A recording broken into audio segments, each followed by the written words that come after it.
Hello प्यारे student, आज आप लोग को साइंस केमिस्ट्री स्टार्ट करने जा रहे हैं।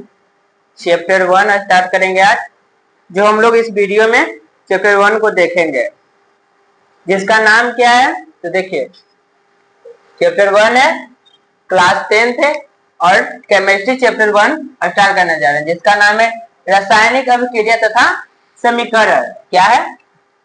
रासायनिक अभिक्रिया तथा समीकरण। तो पहले इस चैप्टर को स्टार्ट करने से पहले हम इसका बेसिक देखेंगे कि बेसिक क्या है, उसके बाद इस चैप्टर को स्टार्ट करेंगे। जब तक हम लोग बेसिक नहीं समझेंगे आगे समझ नहीं पाएंगे चैप्टर को। ठीक से समझने में हम लोग के बहुत सारा कठिनाई आ सकता है, इसलिए बेसिक को आज हम पहले देखेंगे, उसके बाद चैप्टर को स्टार्ट करेंगे।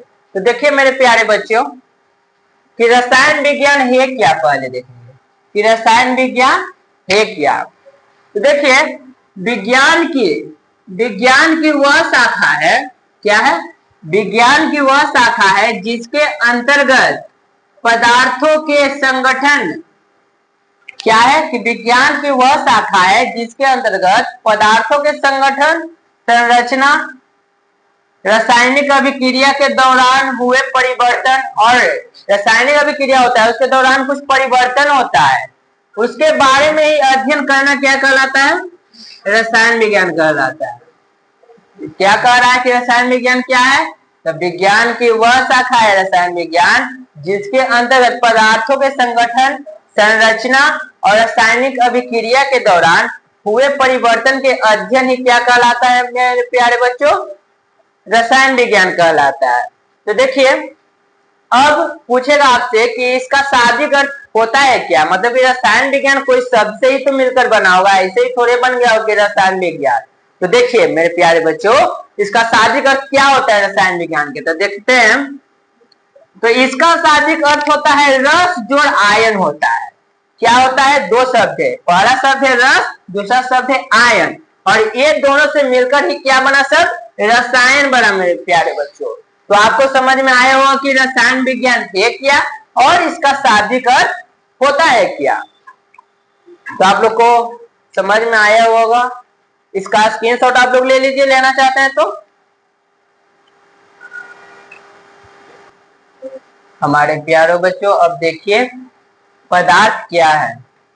पीछे आप लोग देख लिए कि रसायन विज्ञान क्या है और उसका शाब्दिक अर्थ क्या होता है रसायन विज्ञान का।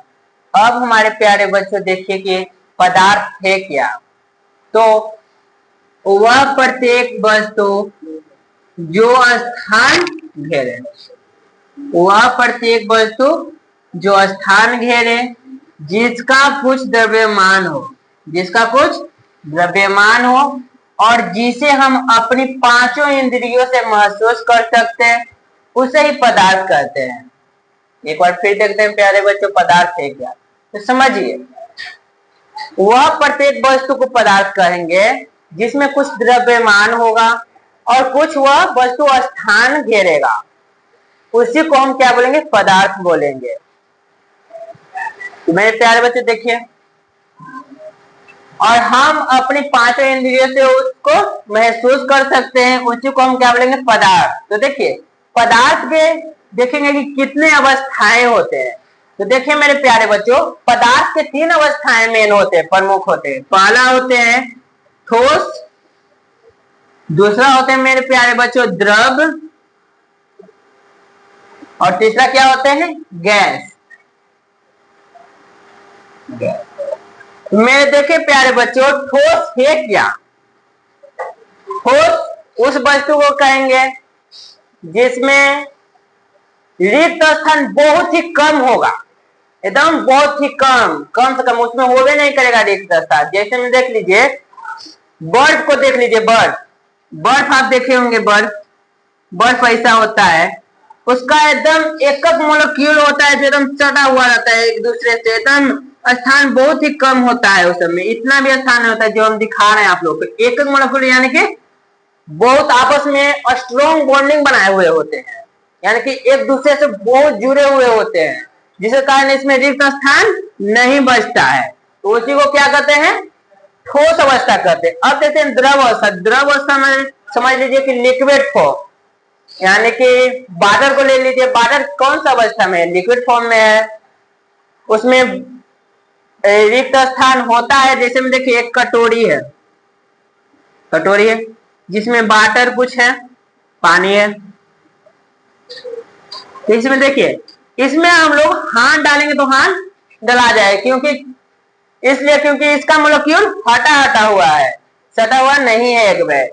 तो इसमें रिक्त स्थान ठोस से ज्यादा है। ठोस में तो है ही नहीं, मान लो कि नामुमकिन है, इसमें रिक्त स्थान है ही नहीं। इसमें हाथ डालिएगा तो चोट लग जाएगा आपको, लेकिन पानी में हाथ डालते हैं तो चोट लगता है, उतना उतना चोट नहीं लगता है, हाथ डला जाता है। अब देखते हैं गैस के बारे में। तो गैस को देख लीजिए, जब हम लोग खाना बनाते हैं, चावल बनाते हैं, तो चावल बनाते हैं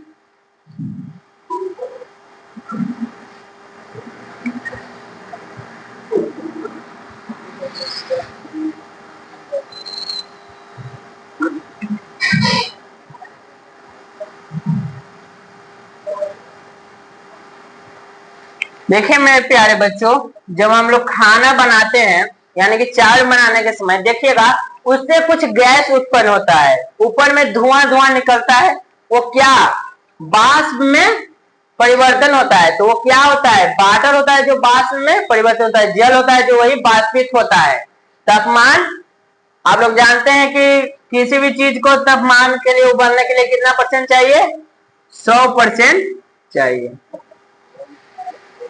तापमान, तो ही उबलता है। तो पहले देख लीजिए कि ठोस अवस्था क्या है, जिसका मोलेक्यूल एकदम पूरा चिपका हुआ रहेगा, जिसमें रिक्त स्थान एकदम कम से कम होगा। उसके बाद द्रव अवस्था में तो ठोस से ज्यादा होगा इसमें। और गैस अवस्था किसको कहेंगे? जिसमें एकदम होगा लेकिन एकदम नहीं होगा, एकदम इसका मोलेक्यूल एकदम हटा हुआ होता है, तब ना हम लोग चलते हैं तो चलने देता है, रोकने की कोशिश करता है हवा नहीं। तो ये था पदार्थ। तो पदार्थ देखी नहीं है कि वह प्रत्येक वस्तु जो स्थान घेरे, जिसका द्रव्यमान हो और जिसे हम अपनी पांचों इंद्रियों से महसूस कर सकते हैं, उसी को क्या कहते हैं? पदार्थ कहते हैं। अब पदार्थ की कितने अवस्थाएं होते हैं मेरे प्यारे बच्चों? तो 3 अवस्थाएं होते हैं प्रमुख। पहला ठोस होते हैं, दूसरा द्रव और तीसरा गैस। तो अब आगे देखते हैं मेरे प्यारे बच्चों, नोट डाउन कर लीजिए। अब हम प्यारे बच्चों देखेंगे कि शुद्धता के आधार पर पदार्थ को कितने प्रकार में बांटा गया है। तो देखिए प्यारे बच्चों कि शुद्धता के आधार पर पदार्थ को कितने भागों में बांटा गया है। तो पहले देखिए, शुद्धता के आधार पर 2 भाग में बांटा गया है, पहला शुद्ध पदार्थ और दूसरा अशुद्ध पदार्थ में बांटा गया। उसके बाद देखते हैं कि शुद्ध पदार्थ को भी 2 भागों में बांटा गया, पहला तत्व और दूसरा यौगिक में बांटा गया। तो देखिए, अब तत्व को भी 3 भाग में बांटा गया, पहला है धातु, दूसरा धातु और तीसरा उपधातु। तो पहले देखिए क्या बटा, पहले शुद्ध के आधार पर शुद्ध पदार्थ बटा, दूसरा अशुद्ध पदार्थ बटा। अब है कि शुद्ध पदार्थ भी 2 भागों में बटा, पहला तत्व और दूसरा यौगिक में बट गया। तो देखिए तत्व कितने भागों में बट गया? तो 3 भाग में बट गया, पहला धातु, दूसरा अधातु और तीसरा उपधातु के रूप में बट गया। मेरे प्यारे बच्चों देखिए कैसे कैसे बट रहा है। अब देखिए कि पहला तो तत्व में बटा था शुद्ध पदार्थ और दूसरा यौगिक में बटा। तो देखिए यौगिक भी 2 भाग में बटा, पहला सहसंयोजक यौगिक और दूसरा आयनिक यौगिक। पहला क्या? सहसंयोजक यौगिक और दूसरा आयनिक यौगिक में बटा। ये तो शुद्ध पदार्थ के था, पहले शुद्ध पदार्थ बटा 2 भाग में, तत्व और दूसरा यौगिक। फिर तत्व भी 3 भाग में बटा, धातु, अधातु और उपधातु। और यौगिक भी 2 भाग में बटा, सहसंयोजक और आयनिक। तो शुद्ध के आधार पर इतना तत्व बटा। अब देखिए अशुद्ध में पदार्थ कितने भाग में बटा? तो देखिए मिश्रण में बटा। पहला क्या? मिश्रण में। अशुद्ध पदार्थ किसमें बटा? मिश्रण में। तो मिश्रण भी है 2 प्रकार के, देखिए पहला समांगी मिश्रण, दूसरा विसमांगी मिश्रण। तो देखिए ये तो बंट गया। अब देखते हैं इसका डिफिनेशन क्या होता है। तो देखिए धातु क्या है? जिसमें धात्मी चमक हो उसी को तो धातु कहते हैं। और देखिए अधातु, जिसमें धात्मी चमक ना हो उसको अधातु कहेंगे। उपधातु, ये दोनों से उच्च होगा उसको क्या कहेंगे, उपधातु, यानी कि ये दोनों से उच्चतम गुण के होगा उसको क्या कहेंगे, उपधातु, यानी कि वो इसी में अर्थ है, इसका नाम में ही अर्थ है कि उपधातु है, तो ऊपर जा रहा है। अब देखिए यौगिक, यौगिक क्या है, दो या दो से मिलकर पदार्थ एक नए गुण वाले पदार्थ का निर्माण करते हैं, उसी को क्या कहते हैं, यौगिक कहते हैं। यौगिक देखिए, यौगिक दो प्रकार के बांटा था, सहसंयोजक और आयनिक यौगिक। तो सहसंयोजक यौगिक किसको कहते हैं, तो इसमें देखिए, इसमें क्या होता है कि इसी में अर्थ है सहसंयोजक, यानी कि किसी से सहयोग करके अपना निर्माण करता है। इसमें क्या होता है कि किसी सहयोग करके यौगिक से ही बनाता है। अब आयनिक में देखिए, आयनिक में क्या होता है कि ऐसा नहीं होता, इसमें शेयरिंग बॉन्ड होता है, एक दूसरे से शेयर करता है इलेक्ट्रॉनों को।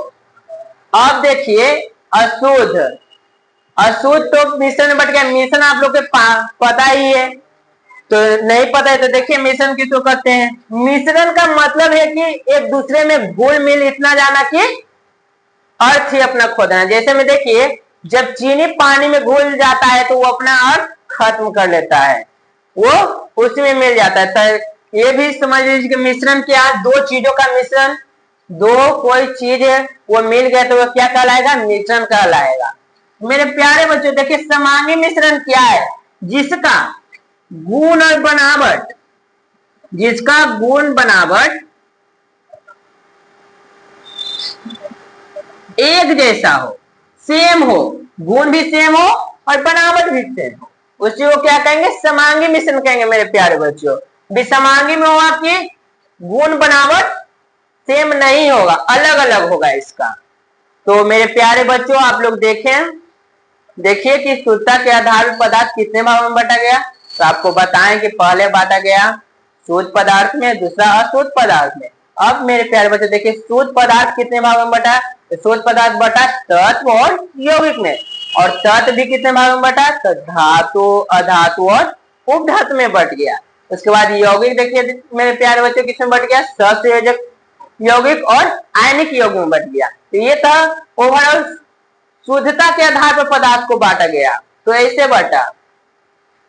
अब देखिए कि अशुद्धता के आधार पर, तो अशुद्धता के आधार पर क्या हुआ, अशुद्ध पदार्थ पहले मिश्रण में बटा, और मिश्रण दो प्रकार के हो गए, समांगी और विसमांगी मिश्रण। तो मेरे प्यारे बच्चों आप वो समझ में आ गया होगा आप लोगों को। अगर नहीं समझ में आया हो तो कमेंट बॉक्स में लिखिएगा कि सर ये चीज हमको समझ में नहीं आया, तो अगले वीडियो में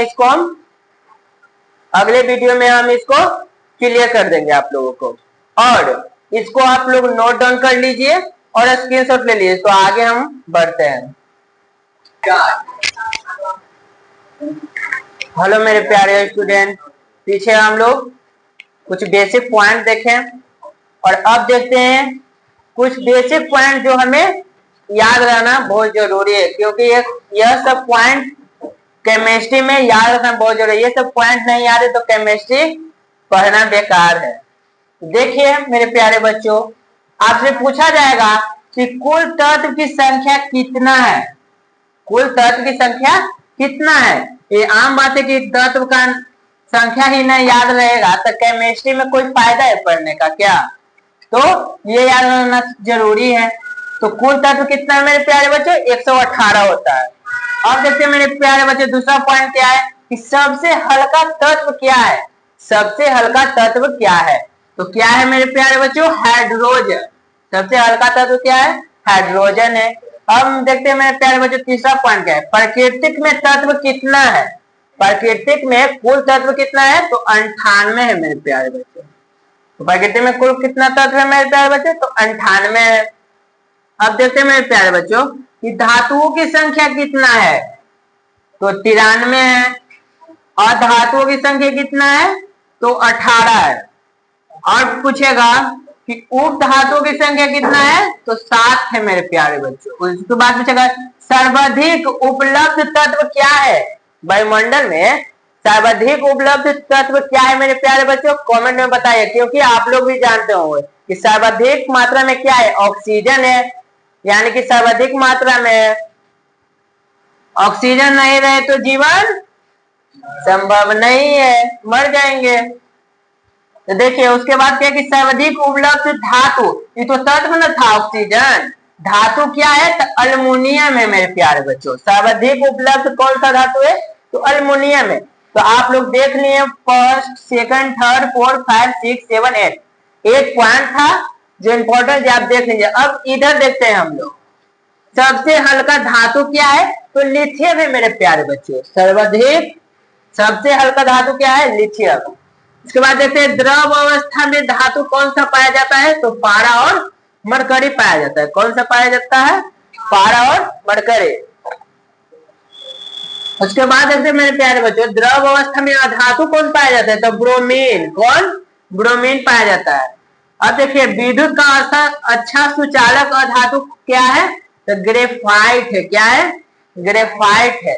उसके बाद देखिए मेरे प्यारे बच्चों हड्डियों एवं दांतों का निर्माण कौन करता है तो कैल्शियम करता है। कौन करता है कैल्शियम। तब ना दांत कमजोर हो जाता है तो बोलता है कि कैल्शियम की गोली खाइए, नहीं तो मिल्क पीजिए, क्योंकि मिल्क में होता है बहुत मात्रा में क्या होता है कैल्शियम पाया जाता है। उसके बाद देखते हैं मेरे प्यारे बच्चों की सबसे क्रियाशील धातु क्या है तो सीजियम है और अधातु में क्लोरीन होगा। तो मेरे प्यारे बच्चों आओ आप लोग इस पॉइंट को नोट डाउन कर लीजिए, क्योंकि ये सब पॉइंट मुंह पर याद रहना बहुत जरूरी है, क्योंकि कहीं पर भी ये पॉइंट आपको पूछ दिया जाएगा, कोई भी पूछ दिया जाएगा। क्योंकि ये सब पॉइंट नहीं याद है तो आप कैसे पढ़ पाएंगे इस चैप्टर को, क्योंकि कहीं कहीं पर धातु आ जा रहा है, कहीं कहीं पर अधातु आ जा रहा है, तो कितना संख्या ये सब तो याद रखना बहुत जरूरी है। तत्व कितना है, केमिस्ट्री किस चीज का खेल है तत्व का खेल है। तत्व भी नहीं याद रहेगा तो ये कोई फायदा है पढ़ने का, केमिस्ट्री आपको समझ में नहीं आएगा, व्यर्थ है। तो आप लोग इस पॉइंट को नोट डाउन कर लीजिए अच्छा से, चाहे तो स्क्रीनशॉट अभी ले लीजिए। ओके आगे देखते हैं। मेरे प्यारे बच्चों अब हम जान गए हैं कि आप लोग स्क्रीनशॉट इसका ले ही लिए होंगे। तो हम बोलना चाहते हैं प्यारे बच्चों कि जो तत्व इसमें जितना है ना आपके बुक में भी होगा चार्ट में, और अगर यहाँ पर तो लिखवा नहीं सकता, आप लोग के बुक में होप होगा हम जानते हैं। तो उसमें से क्या हुआ तत्व का परमाणु द्रव्यमान और परमाणु संख्या याद रख लीजिए, क्योंकि जब तक वो दोनों नहीं याद रहेगा आपको आगे समझने में चैप्टर दिक्कत हो सकता है। इसलिए हम बोल रहे हैं कि आप लोग ध्यान से उसको तत्व को और उसका परमाणु संख्या परमाणु द्रव्यमान याद ही कर लीजिएगा। थैंक्स मेरे प्यारे स्टूडेंट।